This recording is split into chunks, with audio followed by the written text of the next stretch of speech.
S channel ప్రేక్షకులకి నమస్కారం. ఆరోగ్యమస్తు కార్యక్రమానికి స్వాగతం. ఈ వారం ఆరోగ్యమస్తు కార్యక్రమంలో సాధారణ వ్యాధులు, వాటికి అందేటువంటి వైద్య చికిత్సల గురించి మనం తెలుసుకుందాం. మన తల నుండి కింది పాదాల వరకు వచ్చే వ్యాధులేంటి, సాధారణ వైద్య విధానంలో వీటి నివారణ ఎలా ఉంటుంది అనేది మనం ఈ ఎపిసోడ్ ద్వారా తెలుసుకుందాం. దీనికి మన తెనాలి జిల్లా వైద్యశాలలో వైద్య సేవలు అందిస్తున్నటువంటి సివిల్ అసిస్టెంట్ సర్జన్ స్పెషలిస్ట్, అలాగే జనరల్ ఫిజిషియన్ అయినటువంటి డాక్టర్ టి వినీల్ గారు మన స్టూడియోలో ఉన్నారు. వారు ఒక పేదల డాక్టర్గా అక్కడ పేరు ప్రఖ్యాతలు గడించారు. అంతేకాదు కోవిడ్ విషయంలో కూడా విస్తృతమైనటువంటి సేవలు చేసి అవార్డులు అందుకున్నటువంటి డాక్టర్ గారు. మరి ఆ డాక్టర్ గారిని అడిగి ఈ సాధారణంగా వచ్చే వ్యాధుల గురించి, వైద్య చికిత్సలు ఎలా ఉంటాయి అనేది మనం అడిగి తెలుసుకుందాం. దీనికి ముందుగా ఎప్పట్లాగానే మీ తరపు నుంచి, అలాగే ఎస్ ఛానల్ తరపు నుంచి కూడా డాక్టర్ గారికి ప్రత్యేకమైనటువంటి స్వాగతం తెలియచేస్తున్నాను. నమస్తే డాక్టర్ గారు. నమస్కారం అండి. ముందుగా ఎస్ ఛానల్ యాజమాన్యం గారికి నన్ను ఈ ప్రోగ్రాంకి ఆహ్వానించినందుకు నా ధన్యవాదములు. నా పేరు డాక్టర్ వినీల్. సార్ గారు చెప్పినట్టు నేను మన జిల్లా ప్రభుత్వ వైద్యశాలలో గత 7 సంవత్సరాల నుంచి జనరల్ ఫిజిషియన్గా సేవలు అందిస్తున్నాను. నేను ఎంబీబీఎస్ మరియు ఎండి general medicine Kurnool medical college కర్నూలులో చేశాను. ముఖ్యంగా ఈ వృత్తిలో రావడానికి నాకు ప్రేరణ కలిగించిన వారు మా తల్లిదండ్రులు మరియు మా ఉపాధ్యాయులు అన్నమాట. ముఖ్యంగా మా ప్రిన్సిపల్ గారు నా చదువులో నేను ముందుండడం చూసి నాకు బహుమతులు ఇచ్చేవాళ్ళు, రకరకాల పుస్తకాలు ఇచ్చేవాళ్ళు. ఆ వాటిలో గొప్ప గొప్ప డాక్టర్ సివి రామన్, అబ్దుల్ కలాం గారి చరిత్రలు అవన్నీ ఉండేవి. అవన్నీ చదివిన తర్వాత నాకు ఈ వృత్తిలో రావడానికి చాలా ప్రేరణ పొందాను. Right sir, very good. ఇప్పుడు జనరల్ ఫిజిషియన్ అంటే జనరల్గా ఇంతకుముందు పూర్వకాలంలో ఒక కుటుంబ ఫ్యామిలీ డాక్టర్ అనేవాళ్ళు. అంటే ప్రతి ఒక్క దానికి కూడా ఈ రోజున స్పెషలిస్టులు వచ్చారు. అంతకుముందు ఈ ఫ్యామిలీ డాక్టర్స్ అంటే జనరల్ ఫిజిషియన్ని అన్నిటికీ కూడా వైద్యం చేసేటువంటి సందర్భాలు ఉండే గతంలో. అయితే ఇప్పుడు మనం ఈ ఎపిసోడ్ ద్వారా అసలు మనకి ఈ జనరల్ మెడిసిన్ అంటే ఏమిటి, దీంట్లో ఎలాంటి వైద్య సేవలు ఉంటాయి? జనరల్ మెడిసిన్ అంటే పుట్టిన పిల్లల దగ్గర నుంచి వృద్ధుల దాకా ఏ వయసు వారైనా వాళ్ళల్లో వచ్చే సాధారణ సమస్యలు లైక్ జ్వరాలు కానీ, మధుమేహం కానీ, బీపీ కానీ, నెక్స్ట్ ఇనిషియల్ స్టేజ్ గుండెపోటు అన్నమాట, ప్రైమరీ కేర్ ఇస్తాము అవి రాకుండా. నెక్స్ట్ సాధారణ చిన్న చిన్న డయేరియాలు, విరోచనాలు, వాంతులు కానీ, గ్యాస్ ట్రబుల్ కానీ, ఇలా రకరకాల సమస్యలని జనరల్ మెడిసిన్లో ట్రీట్ చేస్తాము. ఎక్సెప్ట్ సర్జరీస్ అన్నమాట. సర్జరీ వరకు జనరల్ మెడిసిన్ డాక్టర్లు చేయరు, అది సర్జరీకి పంపిస్తారు.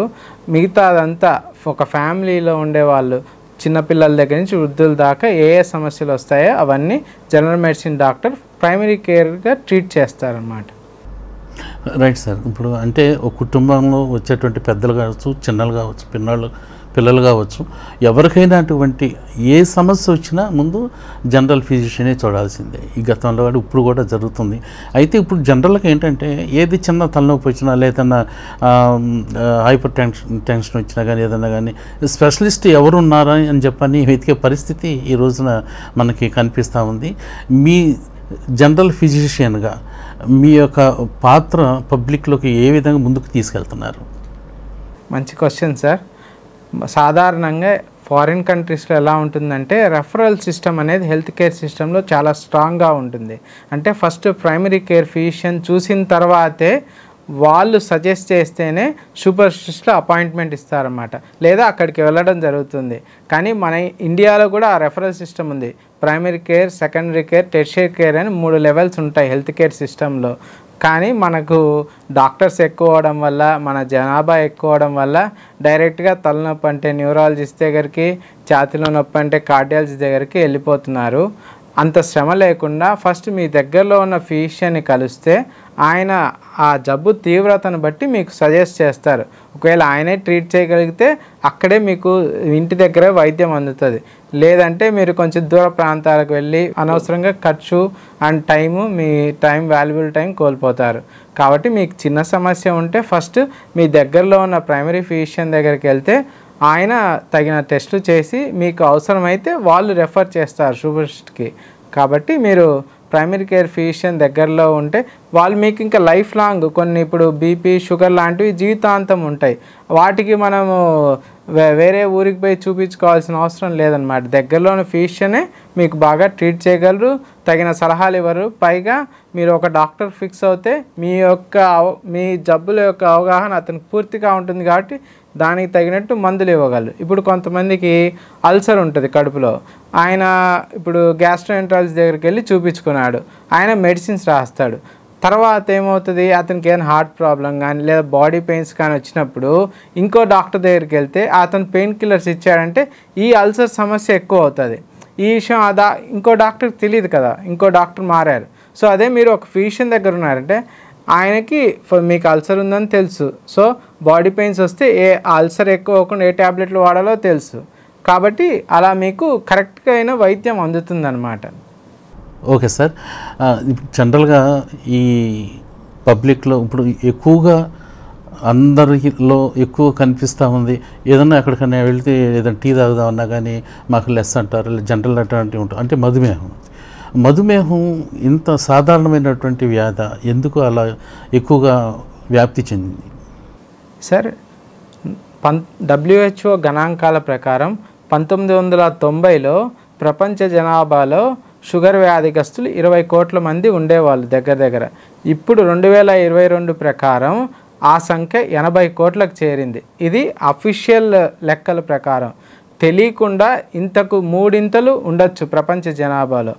ఇంత ర్యాపిడ్గా ఈ డయాబెటీస్ అనేది మధుమేహము సమాజంలో బాగా పెరిగిపోయింది. దీనికి ముఖ్య కారణాలు వచ్చేసి మన జీవనశైలిలో వచ్చిన మార్పులు అన్నమాట. విపరీతమైన మార్పులు వచ్చాయి. ఒకప్పుడు మనము ఇక్కడి నుంచి బస్ స్టాండ్కో ఏదైనా రైల్వే స్టేషన్కి వెళ్ళి నడుచుకుంటూ వెళ్ళేవాళ్ళం. ఇప్పుడు అలా కాదు, ఆటోలు వచ్చేసాయి, సొంత వెహికల్స్ ఉన్నాయి, వెళ్తున్నాం పక్క దూరానికి కూడా.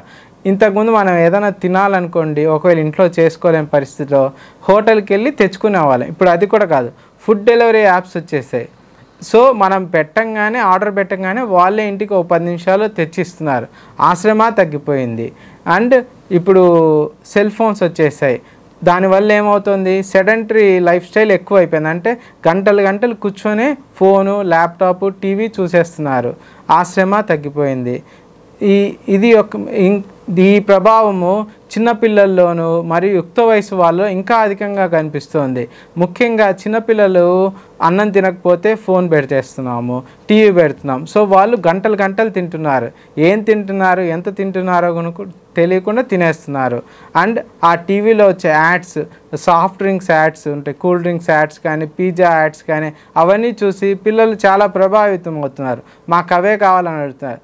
అవి పెడితే ఏమవుతాయి, అవి హై క్యాలరీ ఫుడ్ అనమాట. సో అవి కొంచెం తిన్నా చాలా క్యాలరీస్ ఒంటికి వస్తాయి. ఆ మిగిలిన ఎక్సెస్ క్యాలరీస్ ఏమవుతాయి, ఫ్యాట్గా మారుతున్నాయి. దానివల్ల ఊబకాయం వస్తుంది, దానివల్ల డయాబెటీస్ పెరుగుతోంది.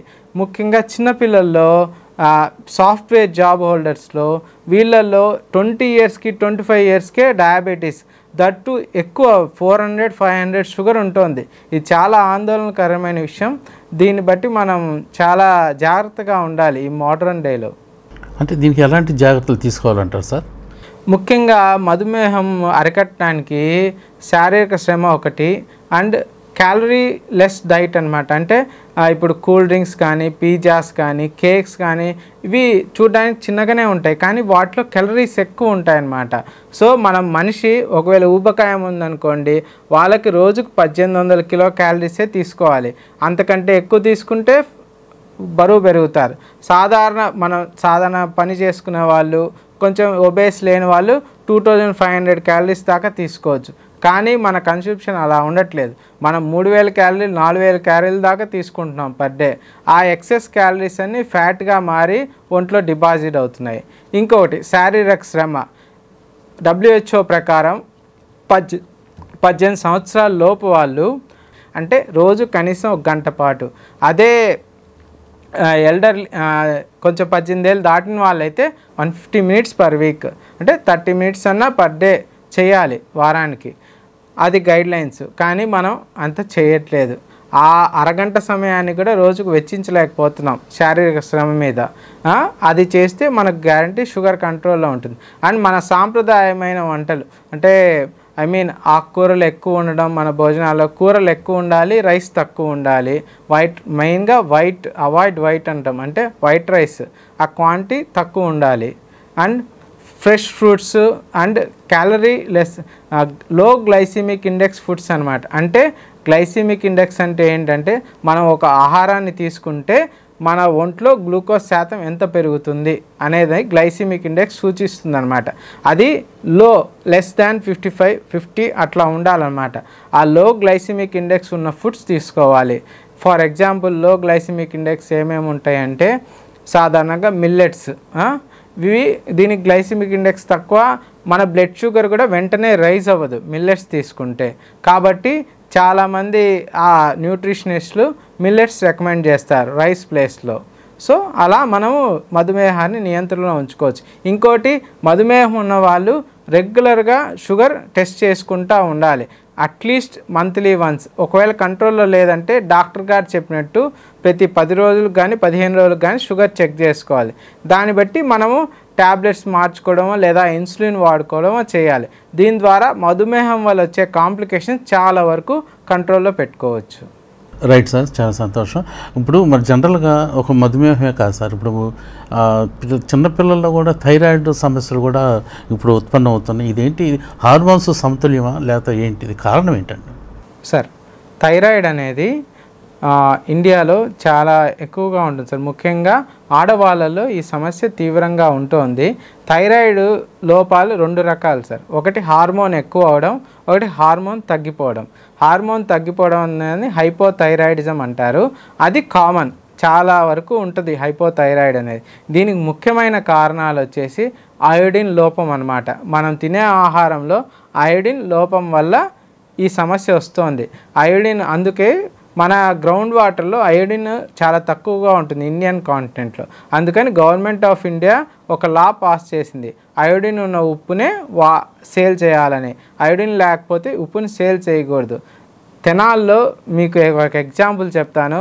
సాల్ట్ ప్యాకెట్, క్రిస్టల్ సాల్ట్ వాడారంటే తీసుకున్నామంటే చాలా చిన్న చిన్న షాపుల్లో ఒక ప్యాకెట్ ఇస్తారు, దాని మీద క్లియర్గా రాసి ఉంటుంది, this salt is for storage purpose only అని. అంటే చేపల్ని వాటిని స్టోర్ చేయడానికి మాత్రమే వాడాలి. కానీ ఏం చేస్తున్నారు ఇక్కడ షాపుల్లో, అవి తినడానికి అమ్ముతున్నారు. అది తప్పు. అందులో అయోడిన్ ఉండదన్నమాట, అది ప్లెయిన్ సాల్ట్, రా సాల్ట్ అనమాట. అది వాళ్ళు క్లియర్గా దాని మీద ఇన్స్ట్రక్షన్స్ ఉంటాయి, this is for storage purpose. గమనించండి ఈసారి ఎప్పుడైనా షాప్కి వెళ్ళినప్పుడు క్రిస్టల్ సాల్ట్. కానీ దానికి తేడా మనీలో కూడా చాలా అది 20 రూపీస్ నార్మల్గా షాపుల్లో అమ్మేది. అదే అయోడిన్ కలిగిన ఉప్పు అయితే 22 రూపీసే, 2 రూపీసే తేడా. కాబట్టి ప్రజలు దీన్ని చాలా గమనించాలి. అయోడిన్ ఉన్న ఉప్పునే, సాల్ట్నే వాడండి. నెక్స్ట్ ఇంకొక కారణం వచ్చేసి ఆటో ఇమ్యూన్ డిసార్డర్ అనమాట. అంటే అది మన ఓన్ సెల్సే మన థైరాయిడ్ గ్రంథి మీద దాడి చేసి దాన్ని నాశనం చేస్తాయి. అది కూడా ఒక hypothyroidism cause. Most avoidable cause of mental retardation in children వచ్చేసి థైరాయిడ్ లోపం అనమాట. పుట్టిన పిల్లల్లో థైరాయిడ్ లోపాన్ని వెంటనే గుర్తిస్తే వాళ్ళకి భవిష్యత్తులో బుద్ధిమాంద్యం రాకుండా చాలా అవాయిడ్ చేయొచ్చు. ఒకవేళ తల్లికి థైరాయిడ్ ఉంటే బిడ్డకు పుట్టిన వెంటనే చేయిస్తే మంచిదన్నమాట.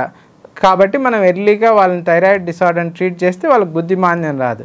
ఇంకా హైపర్ థైరాయిడిజం అంటే హార్మోన్ ఎక్కువ అవడం అన్నమాట. దీనికి కామన్ కాజ్ కూడా మన ఓన్ బాడీ సెల్సే థైరాయిడ్ మీద యాక్ట్ చేస్తాయి. ఇంకొకటి క్యాన్సర్, థైరాయిడ్ క్యాన్సర్లో కూడా హార్మోన్ పెరుగుతుంది. కొంతమంది గాయిటర్ అంటాం, గడ్డలు ఉంటాయి థైరాయిడ్ దగ్గర, వాటిలో కూడా హార్మోన్స్ ఎక్కువ అవుతాయి అన్నమాట. వీటికి ట్రీట్మెంట్ వచ్చేసి హైపోథైరాయిడ్ హార్మోన్స్ లోపం ఉంటే మనం ఎక్స్టర్నల్గా హార్మోన్ ఇవ్వాలి. హైపర్ థైరాయిడిజం అయితే దానికి కొన్ని రకాల మందులు, లేదు గడ్డ వల్ల వస్తుంది థైరాయిడ్ హార్మోన్ పెరుగుతుందంటే దానికి ఆపరేషన్ చేయించుకుంటే కంప్లీట్ క్యూర్ అనేది ఉంటుందన్నమాట. అంటే ఈ లింగ సంబంధిత సమస్యలు ఏమైనా ఉంటాయి థైరాయిడ్లో? ఖచ్చితంగా ఉంటాయండి. హైపోథైరాయిడిజంలో వచ్చేసి ఆడవాళ్ళల్లో అబార్షన్లు అవ్వడము, బిడ్డ ఎదుగుదల లేకుండా లోపల్లో పిండం చనిపోవడము, హైపర్ థైరాయిడిజంలో అబార్షన్లు అవ్వడము, హైపోలో అయితే అసలు ఇన్ఫర్టిలిటీ అనమాట, ప్రెగ్నెన్సీ రాదు, చాలా ఏళ్ళు చాలామందికి ప్రెగ్నెన్సీ రాదు. దానికి కూడా ముఖ్య కారణం హైపోథైరాయిడిజం అనమాట. దీని నివారణకి మనం ఎలాంటి వైద్య చికిత్స ఉన్నాయి సార్? థైరాయిడ్ మెయిన్గా ఇది చాలామందికి థైరాయిడ్ ఉన్నట్టు కూడా తెలియదు అన్లెస్ వాళ్ళకి లక్షణాలు వచ్చేదాకా. సో ఇప్పుడు వాళ్ళ ఇంట్లో వాళ్ళ మదర్కి కానీ సిస్టర్స్కి కానీ థైరాయిడ్ ఉంటే వాళ్ళు సంవత్సరానికో 3 ఇయర్స్కి ఒకసారి రెగ్యులర్గా టెస్ట్ చేయించకుండా ఉండాలి థైరాయిడ్. ఎప్పుడైతే అది హార్మోన్స్ అనేవి పెరిగినా తగ్గినా వైద్యుల సలహా తీసుకొని తగినంత ట్రీట్మెంట్ తీసుకోవాలి. అయోడిన్ ఉన్న ఉప్పునే వాడాలి, వేరేవేవి కల్తీ ఉప్పులు వాడకూడదు. నెక్స్ట్ కొంతమందికి రేడియేషన్ ద్వారా కూడా థైరాయిడ్ వస్తుంది అన్నమాట. క్యాన్సర్ పేషెంట్స్ వాళ్ళు రెగ్యులర్గా థైరాయిడ్ చెకప్ చేయించుకుంటూ వైద్యుల సలహా మేరకు మందులు వాడితే దీన్ని సాధారణంగా నియంత్రణలో ఉంచవచ్చు. Right sir. ఇప్పుడు టీనేజ్ వాళ్ళు అంటే జెంట్స్ కానీ లేడీస్ కానీ సార్, ఇప్పుడు ఉబకాయం ఎక్కువ అవుతుంది, అధిక బరువు కూడా సమస్యలు వస్తున్నాయి. ఈ కారణం ఏంటంటారు?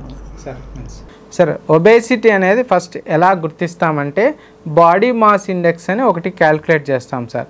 మన హైట్ వెయిట్ని బట్టి మనం ఎంత ఉండాలి అనే దాన్ని బాడీ మాస్ ఇండెక్స్ అంటాము. మన ఏషియన్ అంటే ఇండియన్ పాపులేషన్లో బాడీ మాస్ ఇండెక్స్ 27 కంటే ఎక్కువ ఉంటే దాన్ని ఒబేసిటీ ఊబకాయం కింద లెక్కిస్తారు సార్. ఇప్పుడు మెయిన్గా ఈ యంగ్ జనరేషన్లో ఊబకాయం పెరిగిపోవడానికి కారణాలు చాలా ఉన్నాయి. మనం ముందు అనుకున్నట్టే సెడెంటరీ లైఫ్ స్టైల్ ఒకటి పెరిగిపోయింది సార్. అంటే ఇప్పుడు ఫోన్ దగ్గర గైడ్లైన్స్ ప్రకారం 1-2 గంటలకు మించి ఎక్కువసేపు చూడకూడదు మనకి. కానీ మనము ఒక్కొక్కరు యావరేజ్గా తీసుకుంటే కొంతమంది 14 గంటలు ఫోన్లోనే గడుపుతున్నారు, కొంతమంది 8 గంటలు గడుపుతున్నారు. ఇది నిర్ణయించిన ప్రమాణాల కంటే చాలా ఎక్కువ అన్నమాట. దానివల్ల ఊబకాయ సమస్యలు పెరుగుతున్నాయి. ఇంకొకటి హై క్యాలరీ డైట్ కన్సంప్షన్ ఎక్కువైపోయింది. ఇంకోటి ఫుడ్ డెలివరీ యాప్స్, అది మనం అనుకూడదు. ఫుడ్ డెలివరీ యాప్స్ వల్ల ఊబకాయం అనేది చాలా పెరుగుతోంది. నిజం చెప్పాలంటే మనకి ఇంటి దగ్గరికి అన్నీ వచ్చేస్తున్నాయి, హై క్యాలరీ ఫుడ్స్ తినేస్తున్నాం, బరువు పెరుగుతున్నాం. నెక్స్ట్ ఫిజికల్ యాక్టివిటీ అసలు ఉండట్లేదు. అట్లీస్ట్ WHO ప్రకారం 30 minutes పర్ డే చేయాలి మనం ఫిజికల్ యాక్టివిటీ. వారంలో 5 రోజులు చేసినా అది చాలా ఎఫెక్ట్ చూపిస్తుంది అన్నమాట బాడీ హెల్త్ మీద. కానీ ఆ మాత్రం కూడా మనం చేయట్లేదు. నెక్స్ట్ హ్యాబిట్స్ అన్నమాట. ఇప్పుడు సోషల్ మీడియా, ఫ్రెండ్స్ వీళ్ళ వల్ల స్మోకింగ్ కానీ ఆల్కహాల్ కన్సంప్షన్ కానీ అదొక ఫ్యాషన్. చేయకపోతే ఏమనుకుంటారో, సొసైటీలో మనల్ని తక్కువగా చూస్తారేమో అనే భావన ఎక్కువ అయిపోయిందనమాట. దీనివల్ల ఏమవుతుందంటే ఊబకాయం పెరుగుతుంది. మెయిన్గా ఆల్కహాల్ అనమాట. Alcohol is very dangerous to health అనమాట. ఇప్పుడు ఒక రాంగ్ అసంప్షన్ ఏంటంటే ఆల్కహాల్ తీసుకుంటే షుగర్ తగ్గుతుంది అనేది చాలా రాంగ్ అసంప్షన్. డెఫినెట్గా ఆల్కహాల్ షుగర్ తగ్గిస్తుంది, కానీ లివర్ని డ్యామేజ్ చేస్తుంది. అది ఎలా షుగర్ని తగ్గిస్తుంది అంటే లివర్ని డ్యామేజ్ చేసి షుగర్ని తగ్గిస్తుంది. అప్పుడు మనకి లివర్ డ్యామేజ్ వల్ల వచ్చే ప్రమాదాలు చాలా ఎక్కువ అనమాట. ఒంట్లో నీరు చేరడం, రక్తపు వాంతులు అవ్వడము, మనిషి క్షీణించడం, ఆరోగ్యం, తరచూ ఇన్ఫెక్షన్లకు గురికావడం, ఇవన్నీ జరుగుతాయి. కాబట్టి ఫ్రెండ్స్ అండ్ సోషల్ మీడియాలో వచ్చేదంతా నిజం కాదు. మనం మన ఎక్స్పర్ట్ ఒపీనియన్ తీసుకొని ఏదైనా హెల్త్ గురించి వాడుకోవాలి. సార్ మరి మహిళల్లో ఋతు ఆరోగ్యం మీద దీని ప్రభావం చూపిస్తుంది? ఒబేసిటీ అనేది PCODకి దారితీస్తుంది అనమాట. PCODలో ఏంటంటే పాలిసిస్టిక్ ఓవేరియన్ డిసీజు. ఈ మధ్య యుక్త వయసు అమ్మాయిలో ఇది తరచుగా ఉంటుందన్నమాట. PCO అనేది బాగా ఎక్కువైపోయింది. ఇందులో ఏంటంటే సైకిల్స్ రెగ్యులర్గా రావు, లేదా అసలు రావు. కొంతమందికి 6 నెలలైనా సైకిల్స్ రావు. నెక్స్ట్ వాళ్ళకి అండ ఉత్పత్తి చాలా తగ్గిపోతుంది అనమాట. సో దట్ ఫర్టిలిటీ అనేది తగ్గుతోంది. ప్రెగ్నెన్సీ రాదు. మ్యారేజ్ అయిన 8-9 years అయినా ప్రెగ్నెన్సీ రాదు. నెక్స్ట్ వీళ్ళల్లో ఇంకేం మార్పులు వస్తాయంటే పిగ్మెంటేషన్ ఉంటుంది. మెడ చుట్టూ నల్లగా పిగ్మెంటేషన్ వస్తుంది. And they are pre diabetic అనమాట. వాళ్ళకి డయాబెటీస్ వచ్చే అవకాశం చాలా ఎక్కువ. 50% they are prone for diabetes అనమాట, PCOD. కాబట్టి ఒబేసిటీ అనేది యుక్త వయసు ఆడవాళ్ళలో చాలా ప్రమాదకరమైన సమస్య. Okay sir. ఇప్పుడు మీరు చెప్పినటువంటి ఈ డయాబెటీస్ కానీ, థైరాయిడ్ కానీ, ఊబకాయం కానీ వీటన్నిటికీ మనం నియంత్రించేందుకు జీవన విధానంలో ఎలాంటి మార్పు తీసుకుంటే బాగుంటుంది? Yes sir, simple changes sir. Simple changes make big things అనమాట. ఇప్పుడు for suppose food terror apps వాడకుండా ముందు ఆ యాప్స్ అన్ఇన్స్టాల్ చేసామంటే మనం చక్కగా నడిచో లేదా కనీసం కొంచెం శ్రమ అయినా కలిగి తెచ్చుకుంటాం ఇంటికి. అది కూడా మన హై క్యాలరీ డైట్స్ అవాయిడ్ చేస్తాం దాదాపు. నెక్స్ట్ ఫోన్లో మనం స్క్రీన్ టైము తక్కువ చేసుకోవాలి. ఫోన్లోనే చాలా యాప్స్ వచ్చాయి ఇప్పుడు, అవి మనకు వార్న్ చేస్తాయి. మీరు రోజుకి ఎంత వాడుతున్నారు, ఇంత తగ్గించండి అని కూడా వార్న్ చేసే యాప్స్ వస్తాయి. ఆ యాప్స్ ఇన్స్టాల్ చేసుకోవడం వల్ల మనం కొంతవరకు నియంత్రించవచ్చు సోషల్ మీడియాని చూడడం కానీ, ఫోన్ వాడటం కానీ. Next regular physical activity, gym లేదా పార్కులు ఉన్నాయి తెనాల్లో చాలా. So at least 30 minutes per day అన్న వాక్ చేయాలి. బ్రిస్క్ వాకింగ్ కానీ, సైక్లింగ్ కానీ, నెక్స్ట్ ట్రెడ్మిల్ కానీ వాడాలి. నెక్స్ట్ మనం తినే ఫుడ్ మీద మనకు అవగాహన ఉండాలి. మనం ఏ టైప్ ఆఫ్ ఫుడ్ తింటున్నాం, అందులో ఏముంటున్నాయి, మనం ఎంత ఫ్యాట్ కన్జ్యూమ్ చేస్తున్నాము, ప్రోటీన్ ఎంత కన్జ్యూమ్ చేస్తున్నాం, వాటి మీద ఒక అవగాహన కలిగి ఉంటే మనం ఈ లైఫ్ స్టైల్ వల్ల వచ్చే చాలా వ్యాధుల్ని నియంత్రించవచ్చు. Okay sir. ఇప్పుడు ఈ సాధారణ వైద్య చికిత్సలో రోగ నిరోధక టీకాల చికిత్స అనేది ఏమైనా ఉందా? Yes sir. ఇప్పుడు చిన్నపిల్లల్లో వ్యాక్సిన్స్ గురించి అందరికీ తెలుసు, కానీ పెద్దవాళ్ళల్లో కూడా కొన్ని రకాల వ్యాక్సిన్లు చేస్తామన్నమాట. అవి ఏంటంటే ముఖ్యంగా 3 రకాలు. ఒకటి హెపటైటిస్ బి వ్యాక్సిన్ అన్నమాట. Common cause of liver cancer ఇప్పుడు ప్రపంచవ్యాప్తంగా హెపటైటిస్ బి అన్నమాట అనే వైరస్. ఈ వైరస్కు సమర్థవంతమైన టీకా ఉందన్నమాట. ఈ టీకా జస్ట్ 3 డోసులే. ఒక్కొక్క టీకా కాస్ట్ 160 రూపీస్. ఇది చాలా చీప్ అనమాట. ఇది అందరూ వేయించుకుంటే సమాజంలో హెపటైటిస్ బి ద్వారా వచ్చే క్యాన్సర్ని దాదాపు నిర్మూలించవచ్చు. ఇంకొక vaccine human papilloma virus, HPV vaccine అనమాట. ఇది ఆడవాళ్ళల్లో గర్భాశయ క్యాన్సర్కి ముఖ్య కారణం అన్నమాట. ఇది ఇండియాలో వచ్చేసి 12 సంవత్సరాల్లో పిల్లలకి చేస్తున్నాము. హెచ్పివి వ్యాక్సిన్ ప్రతి ఒక్క అమ్మాయి వేయించుకోవాలన్నమాట. సో దట్ సర్వైకల్ క్యాన్సర్ని దాదాపు అరికట్టవచ్చు, అసలు లేకుండా చేయవచ్చు. ఇది చాలా గొప్ప వ్యాక్సిన్ అన్నమాట. దీని మీద చాలా అపోహలు ఉంటాయి సమాజంలో. అవన్నీ వదిలిపెట్టేసి ప్రతి ఒక్క అమ్మాయి మ్యారేజ్ లోపు హెచ్పివి వ్యాక్సిన్ చేయించుకుంటే చాలా మంచిదన్నమాట.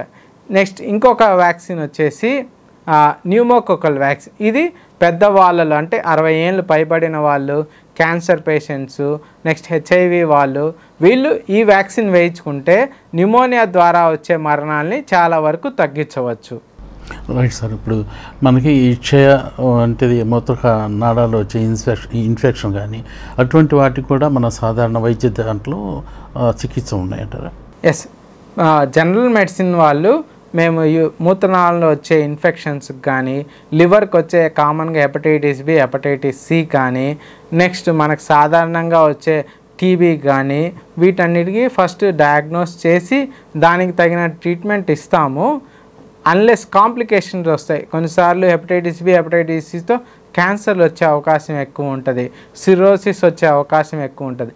ఇలాంటి టైంలో మనం గ్యాస్ట్రోఎంట్రాలజిస్ట్ దగ్గరికి వెళ్తే వాళ్ళు సరైన వైద్యం ఇవ్వగలరు. Right sir. ఇటీవల ఈ వైద్యంలో సాంకేతిక అంటే టెక్నాలజీ డెవలప్ అయింది. ఈ టెక్నాలజీ అనేది మన ఈ సాధారణ వైద్యులకి ఏమన్నా ఉపయోగపడే పరిస్థితులు ఉన్నాయంట? ఎస్ సార్, మీకు లైవ్ ఎగ్జాంపుల్ చూపిస్తాను. మెడిసిన్లో రీసెంట్ అడ్వాన్సెస్ మనకి నా స్టెథోస్కోప్ అనమాట. ఇది ఈ స్టెథోస్కోప్. దీనికి ఒక బ్లూటూత్ డివైస్ ఉంటుంది ఈ స్టెథోస్కోప్కి. ఇది ఆన్ చేస్తే మనకు ఫోన్కి కనెక్ట్ అవుతుంది అన్నమాట. ఫోన్లో ఒక యాప్ ఉంటుంది, కనెక్ట్ అవుతుంది.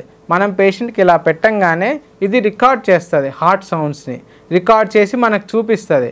ఆ హార్ట్ సౌండ్స్లో ఏదైనా తేడా ఉందా, గుండె కొట్టుకోవడంలో ఏదైనా తేడా ఉందా, నెక్స్ట్ మర్మర్స్ అంటాము, వాళ్ళు ఏదైనా డిఫెక్ట్ ఉంటే కూడా ఫోన్లో తెలిసిపోతుంది అన్నమాట. ఇది రీసెంట్ అడ్వాన్స్, మీకు లైవ్ ఎగ్జాంపుల్. ఇట్లా యూఎస్లో అయితే మనం బెడ్ సైడే అల్ట్రాసౌండ్ కూడా చేయొచ్చు ఫోన్ ద్వారానే. ఫోన్కి జస్ట్ ఒక డివైస్ని కనెక్ట్ చేస్తే ఫోన్లోనే మనం స్కానింగ్ కూడా చేయొచ్చు, అల్ట్రాసౌండ్, ఎకో కూడా చేయొచ్చు. నెక్స్ట్ ఆర్టిఫిషియల్ ఇంటెలిజెన్స్ యొక్క ఉపయోగాలు మెడిసిన్లో చాలా బాగా పెరిగాయి అన్నమాట. ఇప్పుడు ఈసీజీ ఉంది, ఒకప్పుడు ఈసీజీ తీస్తే డాక్టర్ చూసి రిపోర్ట్ ఇవ్వాల్సి వచ్చేది. ఇప్పుడు అలా కాదు, మనకి ఈసీజీ తీసిన వెంటనే మిషనే మనకి రిపోర్ట్ ఇచ్చేస్తుంది అనమాట. మనకి ఏదైనా డౌట్ ఉంటే ఒక యాప్లో మనం కానీ ఆ ఈసీజీ ఇన్స్టాల్ చేసామంటే అందులో ఏమేమి ఉన్నాయి, నెక్స్ట్ మనం ఏం చేయాలి, ట్రీట్మెంట్ కూడా సజెస్ట్ చేస్తుంది అనమాట. నెక్స్ట్ అల్ట్రాసౌండ్ కానీ లేదా సిటీ స్కాన్ ఉంది, దాన్ని మనము ఇప్పుడు డాక్టర్ రీడ్ చేయాల్సిన అవసరం లేదు. ఆర్టిఫిషియల్ ఇంటెలిజెన్స్ ద్వారా చాలా యాప్స్ వచ్చాయి, అందులో మనం సిటీ స్కాన్ అప్లోడ్ చేస్తే అదే మనకి రిపోర్ట్ ఇస్తుందన్నమాట. ఇవన్నీ ప్రిలిమినరీ స్టేజ్లో ఉన్నాయి, బట్ అడ్వాన్స్మెంట్ అయితే చాలా ఉంది. ఓకే సార్, ఇప్పుడు మీరు అందించే వైద్య సేవలు అంటే వైద్య చికిత్సలు అండి, దాంట్లో మీరు గుర్తుంచుకునేటువంటి వైద్య చికిత్స ఏముంది చేశారు? ఎస్ సార్, చాలా కేసులు ఉన్నాయి సార్. నాకు ఈ కోవిడ్ టైంలో ముఖ్యంగా చాలా చిన్న వయసు వాళ్ళు ఆక్సిజన్ శాతం 40-50తో వచ్చారు. బయటంతా గవర్నమెంట్ ఇంకా వదిలేసిన వాళ్ళు గవర్నమెంట్కి వచ్చారన్నమాట. అలాంటి వాళ్ళకి మేము తగిన టైంలో ఆక్సిజన్ ఇవ్వడం ద్వారా, కొంచెం సిప్యాప్ ఇవ్వడం ద్వారా అలాంటి వాళ్ళు చాలా బాగా రికవర్ అయ్యారు సార్ గవర్నమెంట్లో.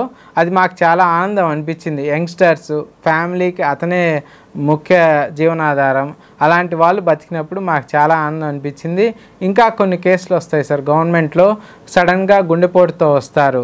ఇప్పుడు మనకి గవర్నమెంట్ టెనెక్ట్ప్లేస్ అనే ఇంజెక్షన్ కూడా సప్లై చేస్తుంది. అది మనము అతనికి తగిన టైంలో ఇచ్చేస్తే అతని బ్లాక్ చాలా వరకు క్యూర్ అయిపోతుంది హార్ట్లో. తద్వారా అతను తర్వాత లైఫ్ స్టైల్ కూడా సాధారణ జీవితం గడపచ్చు అనమాట. అవి మేము ఇక్కడ ఇస్తున్నాం. ఇప్పుడు దాకా టెనెక్ట్ప్లేస్ ఇంజెక్షన్స్ ఒక 25 దాకా ఇచ్చాము దగ్గర. చాలామంది బాగా రికవర్ అయ్యారు సార్. అది మాకు బాగా సంతోషం అనిపించింది. ఇంకొన్నిసార్లు ఏమవుతుందంటే ఇంకా పేషెంట్ బాగా బీపీ పల్స్ పడిపోయి చాలా లాస్ట్ స్టేజ్లో తెస్తారు గవర్నమెంట్కి. అలాంటి వాళ్ళని మేము ఇక్కడ కాపాడినప్పుడు ఆనందం చాలా ఉంటుంది సార్. రైట్ సార్, ఇప్పుడు అంటే ఇంతకుముందు మేము కూడా మా న్యూస్లో కూడా టెలికాస్ట్ చేసాము, అదే గుండె సంబంధించినది. అది మంచి ఇంజక్షన్. బయట అయితే ఎంత ఉంటుంది సార్? 40,000 సార్ ఓపెన్ మార్కెట్లో దగ్గర. కొన్ని కంపెనీస్ 45 కూడా వస్తుంది, సేల్ చేస్తారు.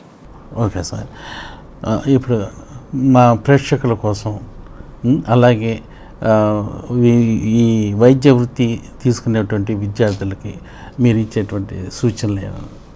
ఫస్ట్గా ముందుగా వైద్య వృత్తిని ఎంచుకునే విద్యార్థులకి నేను ఇచ్చే సలహా ఒకటే. ఒకప్పట్లాగా వైద్యులంటే బాగా డబ్బులు వస్తాయి, సెటిల్ అవ్వచ్చు అని ఒక అపోహ ఉంది ఇప్పుడు కూడా. కానీ అవి వదిలేసేయండి. ఈ ప్రస్తుత సమాజంలో వైద్యులు చాలామంది అయిపోయారు. ఇప్పుడు ప్రతి 600 మందికి ఒక వైద్యుడు ఉంటున్నారు ఇండియాలో. కాబట్టి డబ్బు సంపాదన అనేది ఆలోచించకుండా మనం ఎంత సమాజానికి సేవ చేయగలమో అది ఆలోచించండి. మీకు పేరు డబ్బు అవే తెస్తాయి. డబ్బు ఆలోచన ఉండి మెడిసిన్ ఫీల్డ్లోకి వస్తే మటుకు ఈ పర్టికులర్ టైంలో చాలా కష్టపడతారు. సో ఉన్నంతలో హ్యాపీగా జీవించవచ్చు, గౌరవప్రదంగా జీవించవచ్చు అనుకునే వాళ్ళు మెడిసిన్ ఫీల్డ్ తీసుకోండి, కష్టపడండి, బ్రైట్ ఫ్యూచర్ ఉంటుంది. ఇంకా మన ఎస్టీవీ ప్రేక్షకులకి నేను కోరుకునేది ఒకటే, ఆనందంగా ఉండండి, హెల్తీ లైఫ్ స్టైల్ అలవాటు చేసుకోండి, హెల్తీ ఫుడ్ హ్యాబిట్స్ అలవాటు చేసుకోండి, హ్యాపీగా ఉండండి. ఈ అవకాశం కల్పించిన ఎస్ ఛానల్ వారికి నా ధన్యవాదాలు. ఇప్పుడు చూసారు కదా, ఇప్పుడు మనకు వచ్చేటువంటి జనరల్గా వచ్చే చిన్నటువంటి ఇబ్బందులు సమస్యలు స్పెషలిస్ట్ దాకా వెళ్లకుండా సాధారణ అంటే జనరల్ ఫిజిషియన్స్ డాక్టర్కి వెళ్తే దానికి సంబంధించినటువంటి వైద్య చికిత్స అందిస్తారు.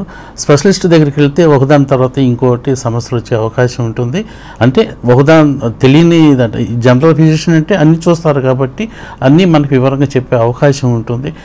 మరి ప్రతి ఒక్కళ్ళు కూడా ఈ సాధారణంగా వచ్చేటువంటి వ్యాధుల్ని జనరల్ ఫిజిషియన్ అంటే సాధారణంగా మన దగ్గర ఉన్నటువంటి వైద్యుల దగ్గరికి వెళ్ళి చూపించుకొని సంపూర్ణమైన ఆరోగ్యం పొందాలనేది మన డాక్టర్ టి వినీల్ గారి యొక్క ఆలోచన. ఇది ఈనాటి ఆరోగ్యమస్తు కార్యక్రమం. నమస్తే.